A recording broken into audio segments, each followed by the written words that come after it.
Hey, welcome back to my channel. In this video, I'm gonna talk about top 5 best Canon camera. Starting at number 5. Canon EOS R6 Mark II. Ever since the DSLR days, the 6 series has carved a niche as Canon's all-rounder range.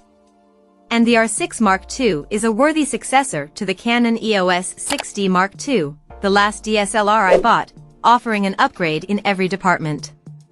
This is one of the most formidable hybrid cameras around, punching well above its weight. I was amazed at the 40 frames per second burst rate, which is even faster than the flagship EOS R3.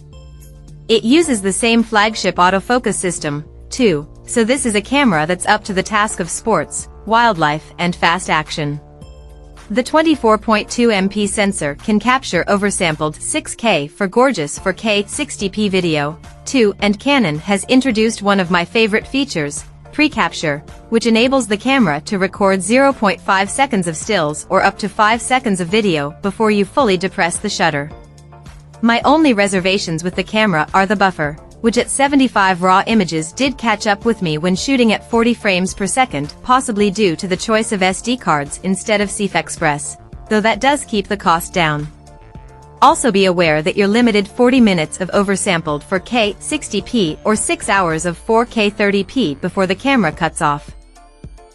Coming at number 4. Canon EOS R100. In my opinion, there's no better way to learn photography than to use a mirrorless camera. The viewfinder and rear screen show you exactly what your images will look like as you adjust the exposure settings, which helps you understand how things like aperture and shutter speed work. And what I really love about the R100 is that it has a guided user interface, with menus that show you how to achieve effects such as blurred backgrounds or frozen motion. While it's a beginner camera, the R100 is still amazingly capable. Canon's trusty 24.1 MP APS-C sensor delivers images worthy of far more advanced cameras. I was blown away by the quality of the files.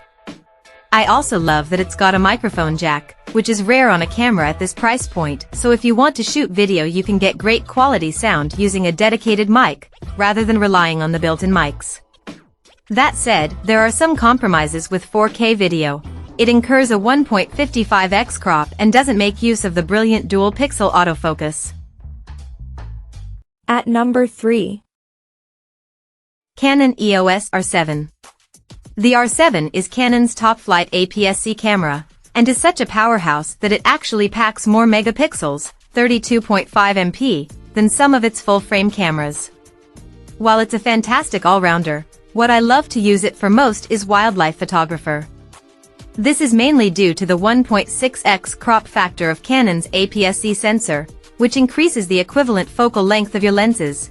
When I mount the Canon RF 600mm on the R7 it becomes an effective 960mm lens.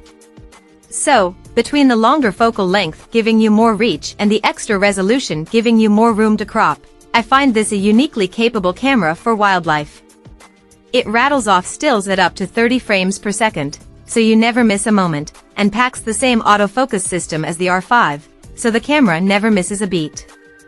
And if you shoot video it can capture 4K that's oversampled from 7K, for maximum detail. It's weather sealed to withstand outdoor conditions, packs dual memory cards and a joystick, and on top of everything it's image stabilized as well. Number 2 of my list. Canon EOS Rebel SL3. Not everyone needs all the firepower or all the expense of a camera like the R5. For photography students or complete newcomers, a budget DSLR body can be the best option, and I think the Rebel SL3, aka the 250D in Europe, is capable, cheap, and a great way into the Canon ecosystem. It uses older DSLR technology, so it lacks the features and finesse of mirrorless cameras, but when you're learning you don't need all the bells and whistles. And just because it's cheap, doesn't mean it's crap. I've taken images with this 24.1 MP APS-C sensor that look as good as anything I've shot on a $4,000 camera. It's also compact and comfortable to hold. In fact, its ergonomics are better than some much newer cameras I've used. The SL2 is a superb starter camera at a superb price, and the EF and EFS lenses you use with it can be adapted to Canon's mirrorless EOS R cameras, so when your skills grow and you upgrade your body, you can keep using your lenses. And number 1. Canon EOS R5. I was so blown away by the Canon EOS R5 that I bought one on release day. It is that good. For my money, quite literally, it does anything and everything you could ask of a camera. Not only do you get high-resolution 45MP stills as standard, it can also shoot up to 400MP images in a special mode. It offers lightning-fast continuous shooting, too, delivering bursts of up to 20 frames per second. It's also a monster at video, with its headline raw 8K 30p video being utterly gorgeous, and it can be oversampled for stunning 4K HQ, though the standard 4K mode is nothing to write home about. Yes, there are well-publicized overheating limits, but in truth I've never had any problems in personal use. The only time I ran into issues was when I torture tested the camera for my review. The R5's autofocus is so good that I called it a cheat code, and I stand by that. Dual pixel CMOS AF2 is the best system in the industry right now, better than that of the Sony A9 III and Nikon Z8/Z9. Add in weather sealing, rock-solid in-body image stabilization, up to 8 stops, and support for super-fast CF Express B cards, as well as standard SD cards, and this is a camera that can take on any task. Check out this video description for latest price and more informations. Thank you for watching this video. Please subscribe and stay tuned.